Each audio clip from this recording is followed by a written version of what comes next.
आज की class record पता है 3-4 बार में हुई है। हीटिंग इफेक्ट ऑफ करंट पे हम लोग ने जो न्यूमेरिकल किया, हम सेकंड न्यूमेरिकल कर रहे हैं। इसके बाद इसकी एप्लीकेशन जल्दी जल्दी समझनी है और क्लास आपकी ओवर।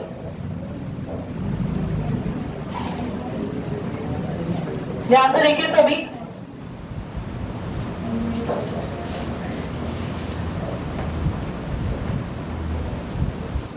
क्लास आपको बोला है कि दो कॉम्बिनेशन है।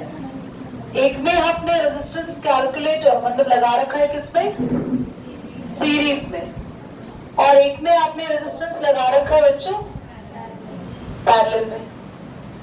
एक्स मान लो रेजिस्टेंस को। यहाँ टोटल रेजिस्टेंस कितना आएगा 2x, और यहाँ पे 1/x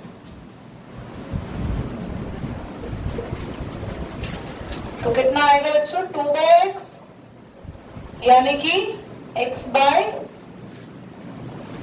क्या दोनों केस में रेजिस्टेंस निकल आया।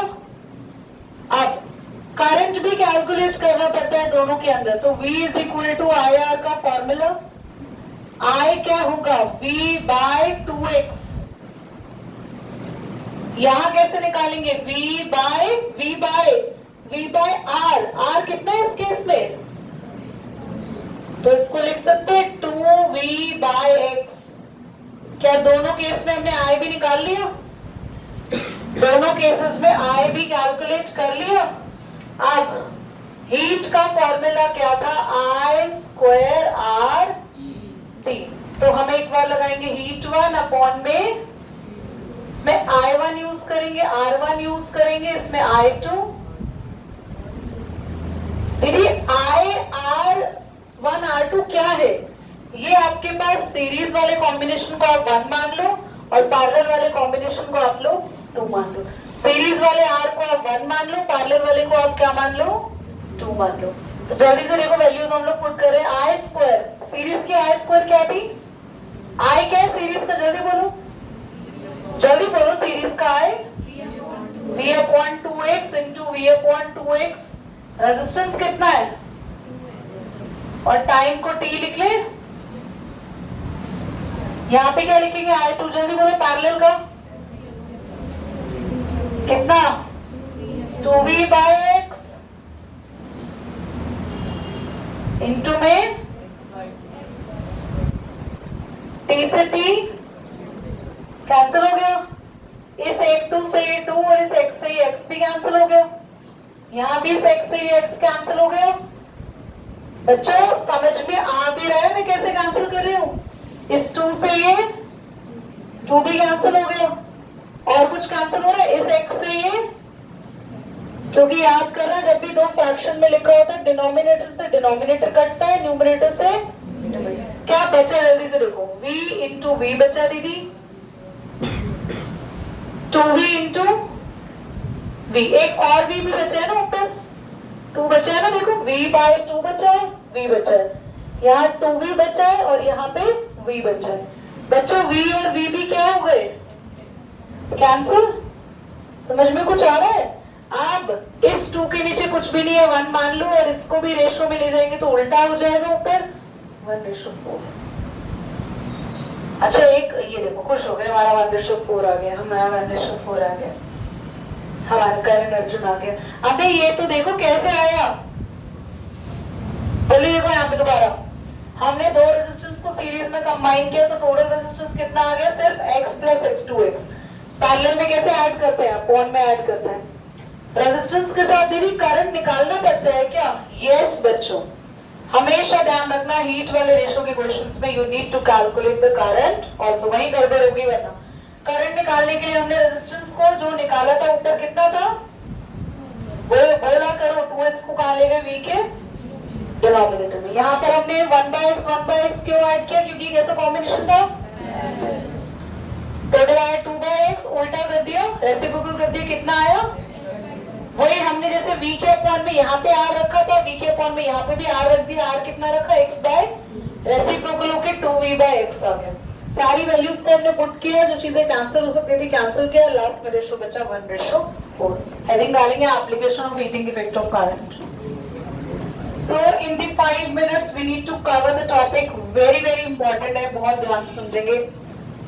हमने हीटिंग इफेक्ट ऑफ करंट पढ़ा, हीटिंग इफेक्ट ऑफ करंट ही पढ़ने वाले हैं डेली लाइफ में एप्लीकेशंस। सो क्लास हमारे पास टोटल 3 एप्लीकेशंस हैं, प्लीज बी केयरफुल, बहुत ध्यान से समझेंगे। क्वेश्चन नोट कर लिया होगा आई होप आप लोगों ने। हाँ, so we have heating effect of current में हमारे पास एप्लीकेशन में फर्स्ट एप्लीकेशन आती है हीटिंग अप्लायंसेस। हाँ जी, हीटिंग अप्लायंसेस वो अप्लायंसेस हैं कि हमने इलेक्ट्रिक करंट पास किया एक ऐसी वायर में जिस वायर का रेजिस्टेंस बहुत हाई है और मेल्टिंग पॉइंट भी बहुत हाई है। रेजिस्टेंस हाई होने की वजह से करंट पास नहीं होगा, और करंट अगर पास नहीं हुआ तो वायर क्या होने लग जाएगी? हीट। वेरी गुड, हीट होगी, पर वो मेल्ट और बिल्कुल रेड हॉट हो जाती है। इसलिए आपने नोटिस किया होगा इन सभी अप्लायंसेस में एक रेड लाइट जरूर जलती है, तो बिल्कुल रेड हॉट वायर हो जाती है, और उस रेड हॉट वायर की हीट हम यूज करते हैं अपने हीटिंग अप्लायंसेस में। सेकेंड हम आते हैं, बेटा जो पिक्चर से मैं भेजेगी वह बल्ब का एक डायग्राम भी बना होगा, वो आपको बनाना है। अभी रफली मैं बना रही हूँ। तो जो इलेक्ट्रिक बल्ब आप लोग यूज करते हैं, उस बल्ब में ना अब तो यूज नहीं होता, पहले यूज होता था, बल्ब के अंदर लगा होता था फिलामेंट। वो फिलामेंट ना टंगस्टन नाम की एक मेटल का होता है। टंगस्टन एक ऐसी मेटल है, अगर मैं इसका मेल्टिंग पॉइंट बोलूं तो बच्चों इसका मेल्टिंग पॉइंट है 3800 डिग्री सेल्सियस, यानी 3800 डिग्री सेल्सियस पर पिघलता है। पर ये इट कैन ग्लो, ये एकदम ग्लो करता है, व्हाइट कलर का बिल्कुल ब्राइट हो जाता है 2500 डिग्री सेल्सियस टेम्परेचर पर। और इतने टेम्परेचर पर जैसे हमने लाइट दी, टंगस्टन फिलामेंट ने क्या करा, अपने में से करंट पास नहीं किया। हाई रेजिस्टेंस होता है इसका भी हाई रेजिस्टेंस होता है। अगर रेजिस्टेंस हाई है, करंट पास नहीं करेगा तो हीट होने लगेगा। हीट होते होते 2500 डिग्री सेल्सियस तक की हीट पर पहुंच जाता है और बिल्कुल व्हाइट ग्लो करता है। अब देखना, नोटिस करना, पहले लोग बल्ब लगाते थे, अब घरों में बल्ब नहीं लगाते, कहते हैं बड़ा महंगा पड़ता है कंपैरिजन टू ट्यूबलाइट, क्योंकि बल्ब ना बहुत सारी पावर कंज्यूम करते थे आपको इतनी सी इलेक्ट्रिसिटी देने के लिए, इसलिए बल्ब 100 वाट के हुआ करते थे। याद है आपको 100 वाट का बल्ब? तो भाई ये वही बल्ब है, और इस बल्ब के अंदर एक एयर भरी होती है जो बेटा आर्गन होती है, क्योंकि अगर नॉर्मल एयर इसके अंदर भरेंगे तो वो ऑक्सीजन एयर किससे रिएक्ट कर जाएगी और इसी फिलामेंट को खराब कर देगी। तो बल्ब में हमने क्या पढ़ा, एक फिलामेंट किसका बना होता है? टंगस्टन जो फिलामेंट होता है उसका मेल्टिंग पॉइंट 3800 डिग्री सेल्सियस होता है, हाई रेजिस्टेंस होता है, हाई मेल्टिंग पॉइंट होता है, और ये किस टेम्परेचर पर ग्लो करता है? समझ में आ गया। अब लास्ट पर आते हैं, हमारा अगला टॉपिक है फ्यूज। जो आप लोगों को सुना होगा, आप लोगों ने उड़ जाता है फ्यूज, कभी कभी आपका, कभी कभी आपके घर का, हाँ उड़ता है। फ्यूज क्या है, ध्यान से सुनना। जो फ्यूज होता है हमारे घर में, उस फ्यूज में ऐसे एक पतली सी वायर होती है, और हमारे घर में जो करंट आ रहा है ना 220 वोल्टेज का, बहुत ध्यान से सुनना। इलेक्ट्रिक फ्यूज क्या होता है? इलेक्ट्रिक फ्यूज हमारे घर को बाहर की इलेक्ट्रिसिटी से कनेक्ट करता है, यानी बाहर से जितना भी इलेक्ट्रिसिटी आ रही है, बाहर से जितना भी करंट आ रहा है, उसको घर में सप्लाई होने के लिए चेक कौन करेगा? आपके घर का फ्यूज।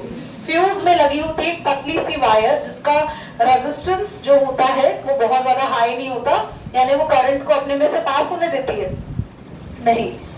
इस फ्यूज वायर का, मैं ध्यान से सुनो, इस फ्यूज वायर का रेजिस्टेंस क्या होता है, काफी ज्यादा हाई, और इसका मेल्टिंग पॉइंट क्या होता है, लो। हमने एक ऐसी वायर लगा रखी है जो हाई रेजिस्टेंस वायर है और जिसका मेल्टिंग पॉइंट कम है, यानी कि अगर इस वायर से 220 से ज्यादा वोल्टेज का करंट गया, सही क्वालिटी का फ्यूज अगर आपने लगा रखा है, तो उस फ्यूज के अंदर लगी हुई वायर का रेजिस्टेंस हाई होगा। हाई रेजिस्टेंस यानी ज्यादा करंट को अपने में से पास नहीं होने देगा।